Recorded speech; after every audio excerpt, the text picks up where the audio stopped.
Hey guys, I'm here with Noah St. John, and this guy's an expert in terms of mindsets, prosperity, wealth building, and has a lot of understanding of the background of who our client base is, who our students is from Real Social Dynamics. He's somebody who also has taken a lot of his mindsets for success, and similar to what we talk about in RSC Founders Club, he's talked about a lot of the same kind of concepts in terms of how you could parallel the skills you learn in dating and business, and also the mindsets that you need to get success in all aspects of your life. Now, the cool thing about him is that he's been around the block, around the world many times, teaching people all over the world. He has 10 best-selling books from HarperCollins, from Mind Valley, from all sorts of publishing houses, even Nightingale Conant, and has been featured all over the world in mainstream press. It's just that his press is much more positive than our press, as our press is a little bit more edgy and notorious. I'm kind of known in the world of kind of talking about how social media is defying the press and the mainstream. That's why I mentioned that. True. But I guess I'm really glad to have Noah here today. We were speaking on a panel yesterday at City Summit, which is the City Gala's networking and mastermind event. It was really cool because we have a lot of the same friends. But thanks for coming out here today. Thanks so much, Nick. It's really an honor to be here. Thank you very much. Cheers. Well, I'd love for you to tell a little bit about a lot of your kind of main concepts. You know, the most popular ones is you have something called the 10x multiplier, and then you have your 3 major steps that you believe are the keys to unlocking your success, not just with dating, but also business or any aspect of your life. Absolutely. Well, thank you. And so just a real quick background. I grew up poor in a rich neighborhood, and that's kind of sounds like a cliche, but I grew up in this little town called Kennebunkport, Maine, which just happens to be one of the wealthiest communities in New England. But my family was dirt poor. I mean that literally. We lived at the bottom of a dirt road in this drafty, unfinished house that my parents ended up losing to foreclosure. So what was so weird, Nick, was growing up with that dichotomy of the haves and the have-nots. The haves was everyone else around us, and the have-nots was my family. So from a very young age, I was painfully aware of the fact that how come some people are so successful, and there's other people that work really hard and don't become successful, like my parents. They worked really hard, they sacrificed, but they could just never get ahead. And so I was very confused, flummoxed, frustrated by that question. And of course, nobody could answer that. So I just went to the library. I'm a nerd. I just like reading books and going to the library and studying, doing research. And so I just read lots and lots of books on how to succeed and, spiritual growth, personal growth, all the, classics, Wayne Dyer, Stephen Covey, Dale Carnegie. And I just started to put some things together.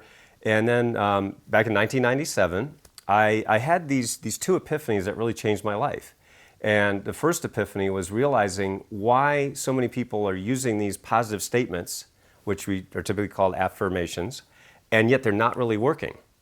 And so I developed a new technology of the mind that I call Afformations, which I can certainly talk about and how that works with changing your real subconscious beliefs about yourself and about life and the universe. And then the second epiphany I had was about why so many smart, talented, hardworking people are stopping themselves from the level of success they're perfectly capable of. And I realized that that was a condition that no one had ever talked about. And so I actually had to name it. I had to give this thing a name, and I called it success anorexia. People are actually starving themselves of success. And I did talk about that briefly on the panel, as you mentioned yesterday. And in the audience, I saw like lots of heads nodding like this, like yeah, and just people can really relate to that. So that's kind of it. Oh, just to finish the thought. So I really, this was back in 1997, a long time ago, and long before social media and all those things. So I sat down, I basically wrote this book, and then I self-published it. What I mean by that is I went down to the local copy shop and I printed a bunch of books because there was no Kindle or anything like that back then. And then I was just trying to sell my book, just hustling, as Gary Vaynerchuk would say. And I happened to meet Jack Canfield, who, of course, Chicken Soup for the Soul. This was 10 years before The Secret, so long before that. And I met Jack, and he's a really great guy, and he looked at my book, which was self-published at the time, and he said, wow, this looks really cool. I'm going to send this to my publisher. And I was like, really? I was totally shocked. And 8 weeks later, the Chicken Soup publisher, the owner, called me and said, hey, Noah, we'd like to publish your book. I was like, okay, sounds good. And so that's how that was like my first big break, and got published by Chicken Soup. And then, as you mentioned, now I'm actually the only author that's been published by Hay House, HarperCollins, Mind Valley, Nightingale Conant, and the Chicken Soup publisher. I'm the only author that's ever done that. So it's really been an amazing journey. Yeah. Well, let's share some of the information that you share. Maybe like from Book of Affirmations. Sure. Absolutely. So, as I was talking about earlier, so as we all know, one of the things that's really taught in traditional success literature is to use these positive statements or affirmations. Like a classic one would be, I am good enough, or I'm smart enough, or what's that joke? I'm good enough, I'm smart enough, and gosh darn it, people like me, right? That's like that joke. And see, that's the problem, is that we say these positive statements, but a lot of times we just don't believe it, right? And so, of course, the traditional teachers, they said, well, if you don't believe your statement, just repeat it 1,000 million billion cajillion times until you believe it. And, for some people that worked just fine. Oh yeah, there it is. We just happen to have a book of Afformations right here. So this is the Hay House book. That's the 4th edition actually. So from Hay House.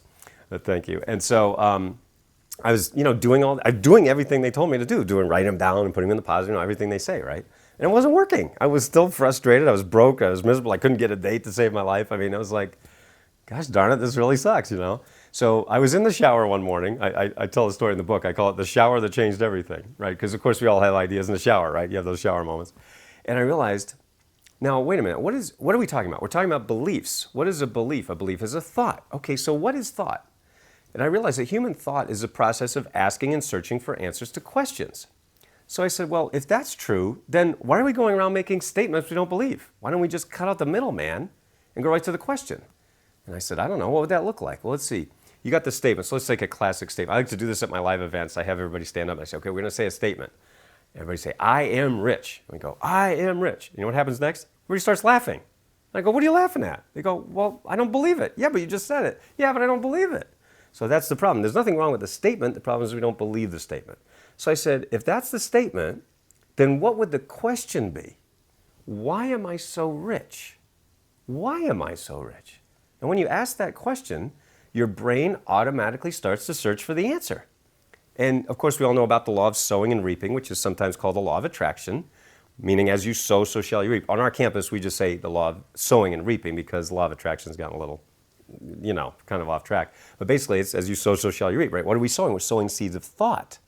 But what are most people doing? They're sowing lousy thought seeds. Like, why am I so dumb? Why am I so stupid? How come I can't get a date? How come I can't make money? They're asking lousy questions.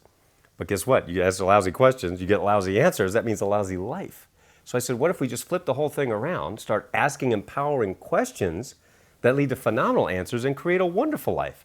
And as I was standing there in the shower, April 1997, I said, holy cow, I think I just invented something. And so I had to give it a name, and the name I gave it was Afformations. Not affirmations, but Afformations.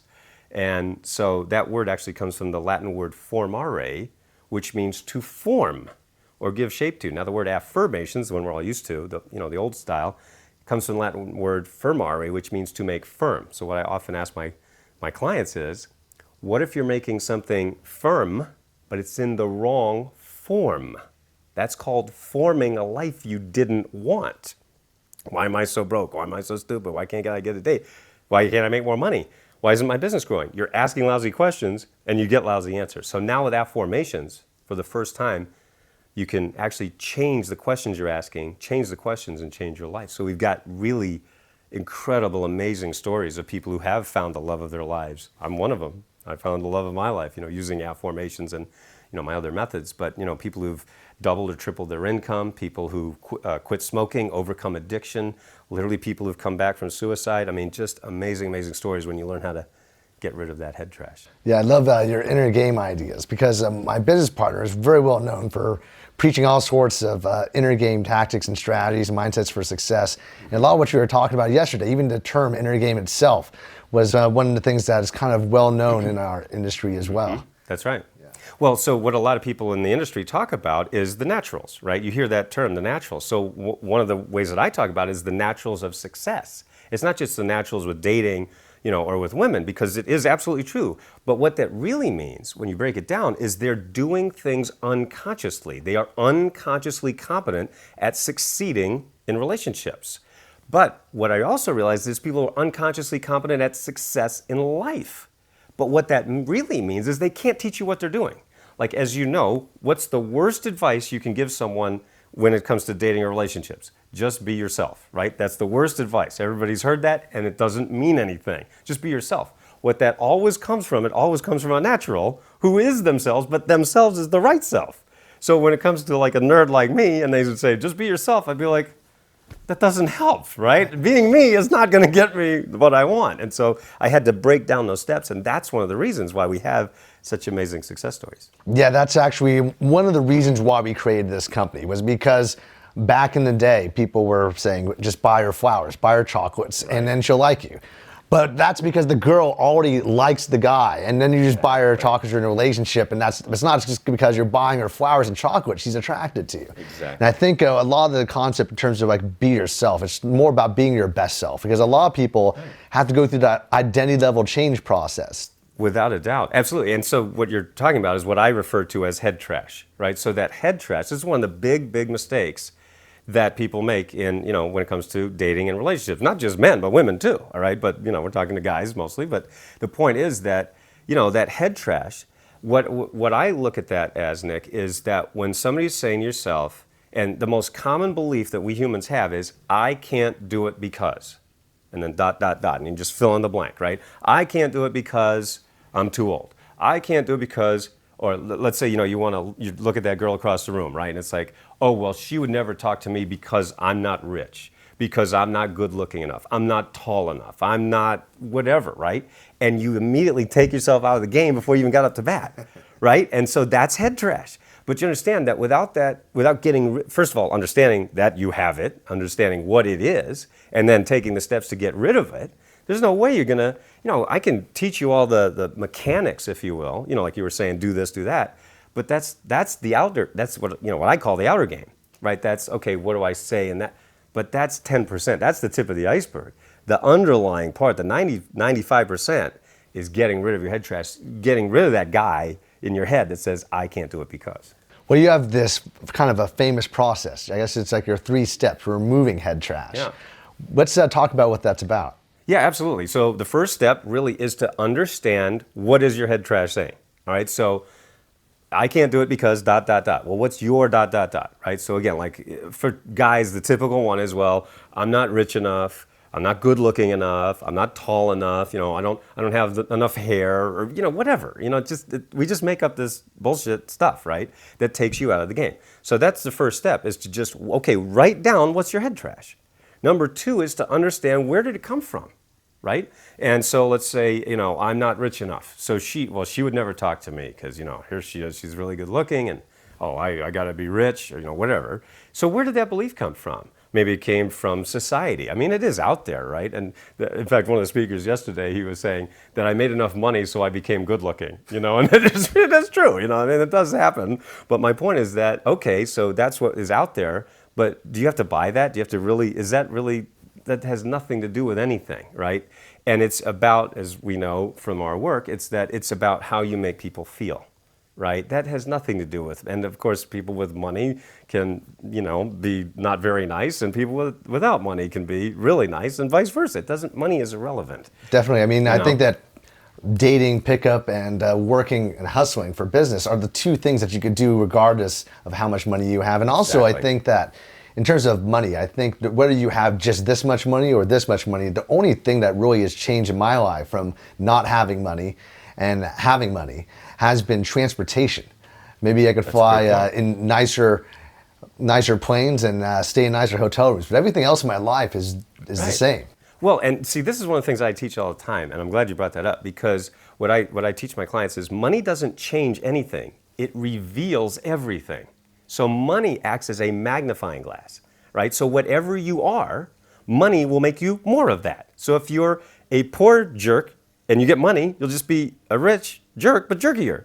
If you're a poor nice person and you get money, you'll be a rich person and just nicer. So that's what money does. It reveals. It doesn't change, it reveals. So obviously you were a good person who didn't have money. Now you're a good person who has lots of money. So there you go. And you're able to help more people, right? And serve more people, contribute to causes, and so on and so on. So that's, again, it's you're taking yourself out of the game when you have that head trash before you even got up to bat. And so for me personally, now I told you a little about my background even before when we were speaking yesterday, but just very briefly, I mean, I was a professional ballet dancer before I had these 2 epiphanies that I talked about. So in my early teens and 20s, I was a professional ballet dancer. So I was surrounded by a lot of very, attractive women I couldn't get a date to save my life.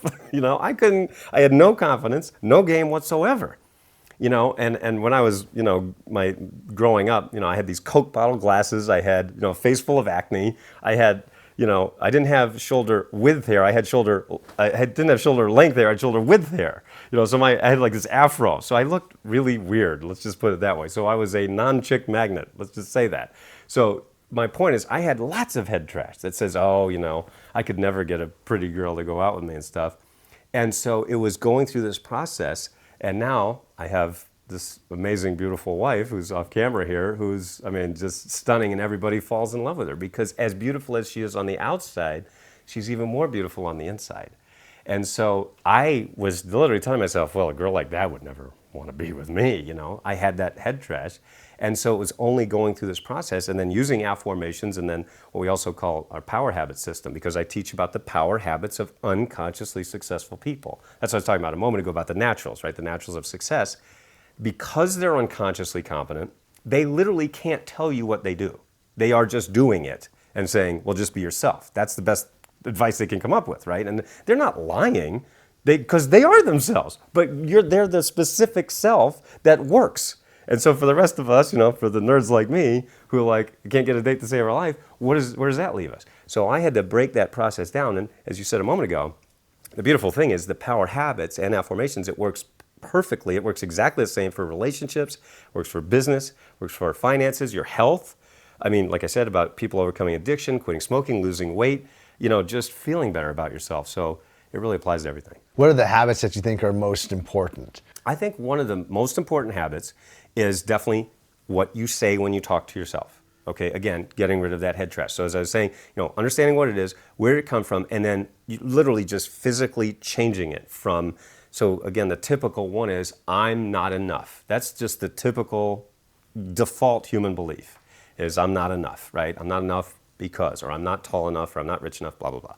And so you've got to physically change that. And it is a conscious process at first, just like driving a car or tying your shoes. You have to learn it, but then after a while, it does become automatic. So using Afformations, for example, you might say something like, well, why would that girl talk to me?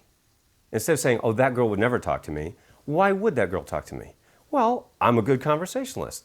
Maybe I'll listen to her. Maybe I won't objectify her. Maybe, okay, she's beautiful and looks great, but is that all she is? No. So look, Nick, here's the thing. When we're in our teens and 20s, we want to get laid. We want to meet lots of women. We want to date lots of women. I get that. But you get to a point in life, and I know you know this, you're like, look, okay, I've done that. I want to find the one.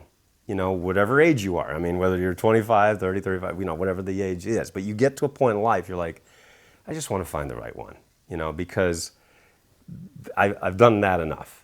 And so, meeting that right one, you want to say, so what I did was I wrote down everything I wanted in my perfect woman. Well, I wanted to be blonde and I wanted to be shorter than me because I'm not very tall. So I want, when we're in pictures, I want to look tall, So I wanted to be petite and have a beautiful figure and be loving and a great listener and all that. And I was literally writing it down. I'm like, this person doesn't even exist. This is impossible. This is literally impossible. And then I met her. Her name's Babette. She's right here. And now we're married. So it's like, I literally couldn't believe how good she was. You see what I mean? I wrote her down and I didn't even believe it. But yet here I manifested her and now we're married. So my point to all the guys out there is, look at me as the example of, if this guy can do it, then anybody can do it. Yeah, when you focus on that one thing, I guess that is kind of like the thing to just actualize. It almost happens all the time to everyone. I don't know if you saw the panel yesterday with Scott Duffy. Yes. He was on my EO forum for a long time, and I remember him talking about his 7-year-old kid who was finding money everywhere, finding $5 bill, $20, $100 change in the seats, and he asked his kid, so why is it that you just find this money everywhere? And he goes, well, Dad, that's what I'm looking for. And I thought that was a great saying that applies to everyone. Totally. And that's so again, I really would recommend you write down what you want. And even if you don't believe it, at least you just try to maybe suspend your disbelief and go, well, what if I could have that? Now, I mean, it was a series of amazing circumstances that brought us together, and you wouldn't even believe it, but it all happened, and it's true. And you sometimes just have to follow your heart. I know it sounds like a cliche, but it really is true. I did. I mean, I drove from Maine to Ohio, and I didn't even know why I was moving there. And then 3 weeks later, I met her. I mean, just out of nowhere. So. That's how it works when, as you said, you're focused on that's what you're looking for. Now, you also have this system called the 10x multiplier. What is that all about? Well, 10x multiplier is really when it comes to business. So in my business, my company's called successclinic.com, which is noahstjohn.com. It kind of goes the same place. But basically, we help people with inner game and outer game. All right. So the inner game is, of course, what happens between your ears, like what we've also been talking about. And then what happened was, like, my clients have added over $100 million over the last few years. Just, I mean, in 6, 7, and yes, even 8-figure increases. So we've helped people actually do that. And what people don't believe is that 90% of that is inner game, right? Because everybody's focused on marketing and social media and web pages and sales funnels. You have to do all those things, right? You have to do those things to make money. But that's the outer game. But again, I'll just go back to my argument that is the tip of the iceberg. That's the final 10%. The 90% is your inner game. I'll give you a quick story, quick example. We had one guy who came to me. I was speaking at an event in Los Angeles. I was walking off the stage. He basically tackled me. He ran up to me, literally, and just almost tackled me. He said, "Noah, I want you to be my coach." I said, "Okay." I didn't know this guy from Adam. Ironically, his name was Adam. So he said, "No, I want you to coach me. I'm totally stuck. I'm only making $4 million a year." Now, of course, I had to laugh, right? I mean, a lot of people, how many of us would like to be stuck at $4 million a year, right? Most people, right? He goes, no, you don't understand. I own a software company, and we grew to $4 million in revenues really fast, but we've been plateaued there for 4 years. And I've hired marketing gurus. I went to all the big names. I went to all the famous guys, and I can't get unstuck. He said, as soon as I heard you speak about inner game and outer game and your head trash and foot on the brake, he goes, everything you just said, I knew you were the coach I'd been looking for. Long story short, I ended up coaching him. In 1 year, his company went from being stuck at $4 million for the previous 4 years to over $16 million in revenues. It's awesome. It is amazing. And so literally a 6 times growth in 1 year. And you're like, well, that's incredible. What'd you do? Oh, did you do social media? No, we talked about inner game. I just basically helped him with his inner game. It was 90% inner game and 10% outer game. Most of the huge increases that we've seen. I mean, literally people going from $5,000 a month to $75,000 a month, people going from $4 million to $16 million, people going from 0 to 6 figures in 6 months.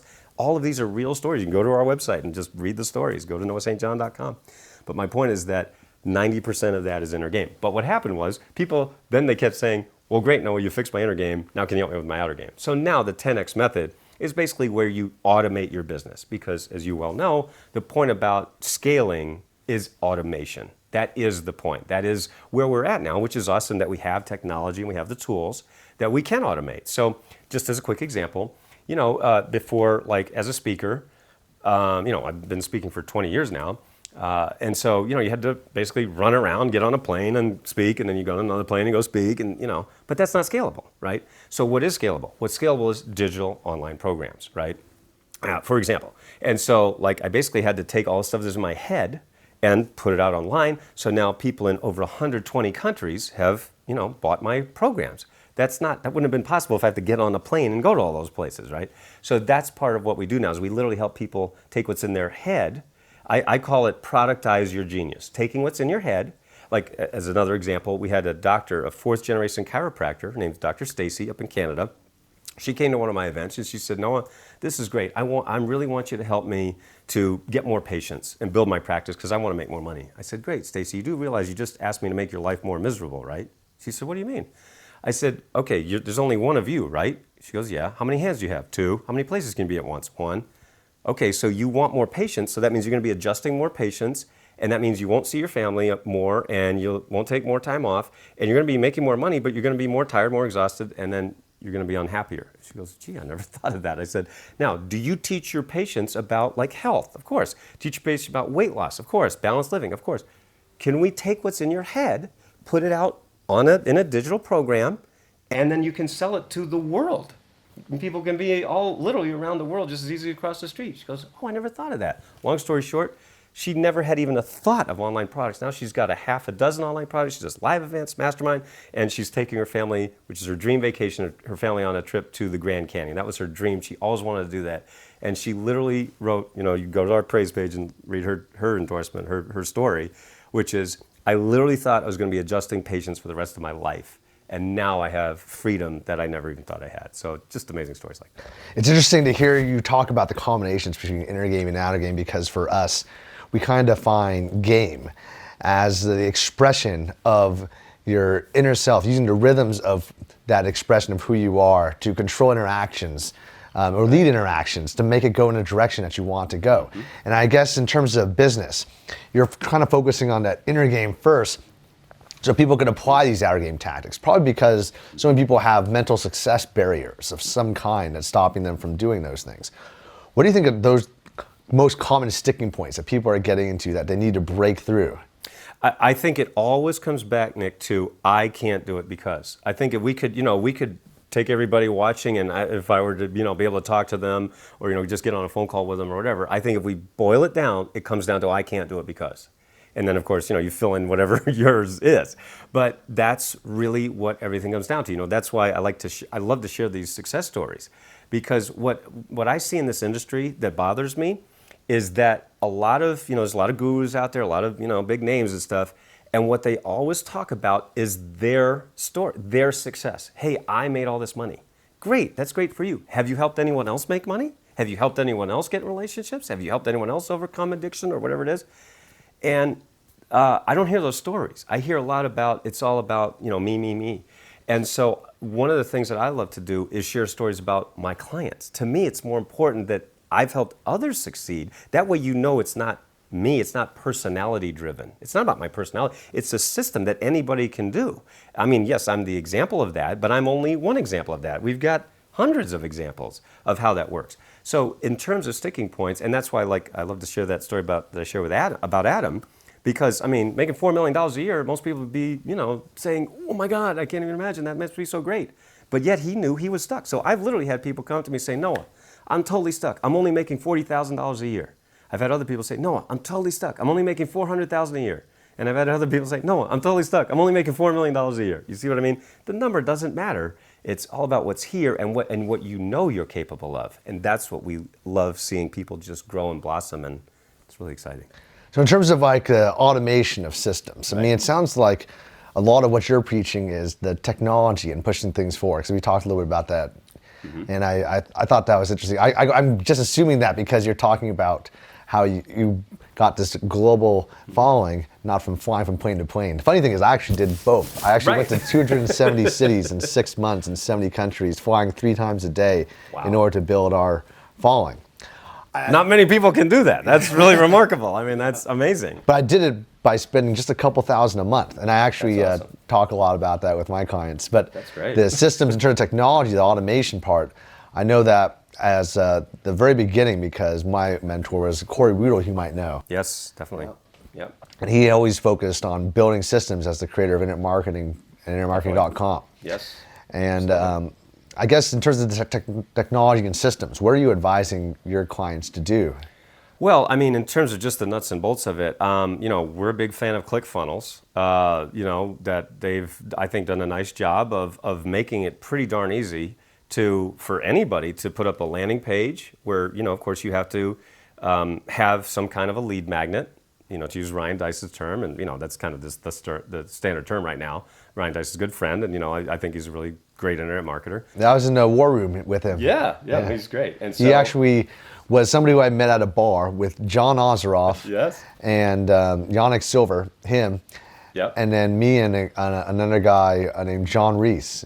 Oh, of course. And and Jeff Walker and all these guys, and we basically were back in the day just starting our companies. All of us were all small companies, like a million or less, and we didn't really know what we were doing in terms of like the info business and the info that's world. Awesome. Well, yeah, because Azaraf wrote the foreword for this book. Oh, so awesome. So Azaraf's a great friend, but yeah, he's tremendous. Yeah, he's good friends with my wife and I too. That's great. Well, he's great. So, like I said, I think ClickFunnels has done a nice job in terms of having that. So you build a landing page where you offer the lead magnet. So one of the things that we walk people through, like I was talking about productize your genius, extracting. So like with Dr. Stacy, for example, I basically said, okay, what can you offer people for free where you then exchange for their name and email, because there is no question about it that you must build your mailing list. That there is just no question about that. And my argument is, as great as social media is, you don't own Facebook, you don't own YouTube, you don't own LinkedIn. You have to have something that you own. Now you rent space on Facebook, YouTube, and so. But what if they change their terms of service? Right? Facebook only changes their terms of service every 17 minutes or so. So, I mean, come on, you don't own that. And what if they say, guess what? You're shut down. Oh, you had 5 million fans? Bye-bye. You get my point. So the point is, my argument is you've got to have your own mailing list. And in order to do that, you have to offer something for free in exchange for that name and email. And, one of the big mistakes I see people making, and I'm sure you see this too with your clients, is they say, join our newsletter. And I always say, do you really want to join another newsletter? There was a time like in 1999 when that worked, but that's long gone, right? Nobody wants any more email, right? It's got to be something of value, whether a video or, a report, an ebook, and so forth. So, we walk through the different types of lead magnets. But basically, that, and then you build your sales page where you make an offer, and most people don't know what they're offering, or they don't have an offer. And there's just a great saying, I don't know who said it first, but, every great business starts with one great offer. Or every successful business starts with one successful offer. You've got to have one successful offer before you can have a successful business. So, that's really where it starts. So a lot of it is just really the fundamentals. And I got to tell you, Nick, I've been doing this a long time, as you know, and a lot of the internet marketers out there can't teach their way out of a paper bag. They really suck at teaching. They're great marketers, but that's not the same as being a teacher of marketing. Okay, so being a nerd, I spent over $150,000 going to all these guys, and then I would end up with like nothing, and it was very frustrating. So I'm like, what are they actually doing? What are they saying or not saying that they're doing? And so I had to break it down, and I have to say that's why a lot of people come to me after spending tens of thousands of dollars on all the big names and a lot of the big guys out there, but they're not making any money. And that's frustrating to me because I know they're perfectly capable of it. But they just need someone to hold their hand, walk them through these fundamental steps, and then they're able to get up and running quick. Yeah, I agree. I found because I've been to many of the events that you attended, because my wife and I, for a good 5 years while she was in her undergrad at Harvard, I was also taking her on the weekends, and even sometimes in the middle of the week, to different events all over the world, spending in terms of like travel and seminar fees over $1 million. And a lot of it was internet marketing focused. In terms of like our business, that's been a huge thing, because nowadays we don't really spend a lot of money on advertising. We used to spend a ton of money on advertising. Now it's just as much on AV gear, video equipment, drones, cameras, lenses, batteries. That's now we have over stuff. 100 cinema cameras, and then we just That's fun. are doing everything word of mouth on YouTube. But I used to really get into that world. And I noticed that most of what we learned wasn't even from the actual seminars. It was actually just hanging out in the hallway and then networking with other attendees, like yourself. The people who are in the audience are so surprising to me. When I first started going to these events, I had no idea who the people in the audience were going to become. And I think it's just truly amazing, because that's usually what happens in most of these events. Because people who go to events, what they are people that are coachable and wanting to learn and are passionate or really want to learn from this particular topic. And I found just from going to, whether it's an educational event that's informal, like a mastermind or a formal education from university, just focusing on that topic or being around people who are focusing on that topic just allows people to come together that are passionate about what's going on. I totally agree, and I can trace every quantum leap that I've had in my business or in life, really, for being at a live event. Somebody like yourself, meeting, as you said, connecting, networking, and lifelong friendships that have come from that, like John Assaraf and Ryan Dice and people like that. Gary Vee. Gary Vee. I was at his very first talk. And then I was just I just this past weekend was back here in LA, and he was doing a thing, and now he's a hologram, and he's going to be a hologram all over the world. That's amazing. Yeah, I heard about that technology. Yeah, I saw I was there. Richard Branson do one.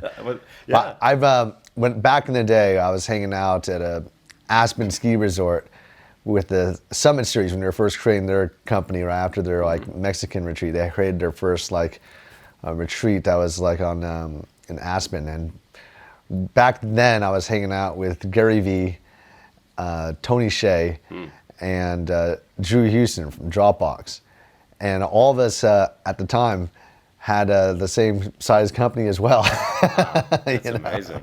Wow. We were That's good company. We were all starting off too in terms of like our businesses. Now Zappos is huge. Gary Vee's a superstar, and what have you. Yeah, well, it was nice because he remembered me from being at his very first talk at a Rich Schefren event in Florida, and he kind of edified me in front of the whole audience there at the hologram taping, which is really sweet. So he's a sweet guy, and he's an example of a teacher that does teach and that does give meat and potatoes and whatever he says is right. He's just a brilliant guy. We kind of preach that to our clients also. Definitely. And you're doing it, obviously. Yeah. I guess, what's the future plans for you? Where are you going to take your business to the next level? Well, as I mentioned, at the time of this recording, I just turned 50 years old a few days ago. And so from my years of 40 to 50, I really was focused on building my business, making a lot of money. And I was able to do that and, help a lot of people, which was very, very gratifying, very, very honored and privileged to be able to do that. And once I turned 50, it was like something switched. And I realized that now I want to take these next 10 years from 50 to 60 to really give back. And the way that we want to give back is very specific. We really want to help veterans and their families. Because one of the things that we see out there is literally millions of veterans and families suffering from and struggling with PTSD, post-traumatic stress disorder. So my programs can really help with people overcoming the effects of PTSD. So I'm actually in conversations with some people. I can't talk about it in public, but some really, really high-level people working with veterans and in the military and also in the government. We just really want to get these tools to veterans and their families. So our goal is to help 1 million veterans and their families over the next 10 years to overcome PTSD. And I know it sounds like a big goal. It is a big goal. But I really feel so excited about it. And what's so amazing and wonderful is that when I talk to people about it, everybody gets excited about it. And everybody knows a veteran or is connected, either a brother or an uncle or a dad or, a mom, an aunt, somebody who, number one, is in the military, number two, is affected by PTSD. So it is literally affecting millions of people. And I can really help with that. And I really want to help. With Afformations, with power habits, with just the things we talk about, just giving people the tools so that they know they're not alone because they sacrifice so much. They have sacrificed so much. They've given so much. And 22 veterans every day in this country commit suicide. Every day. That's the average, is 22 veterans take their own lives. That is so sad, and that doesn't need to happen. And so I really want to be one of the voices out there, not just bringing awareness to it, but to really help with that, to really not just say thank you for your service, but to say, hey, here's some tools, if this is a problem for you. So, for the folks out there, if you do know somebody, struggling with PTSD, please get in touch with me. Just go to our website at noahstjohn.com and get in touch with me. Let me know how we can help. We've got books, DVDs, programs, online programs. Have me come in and speak, whatever it is.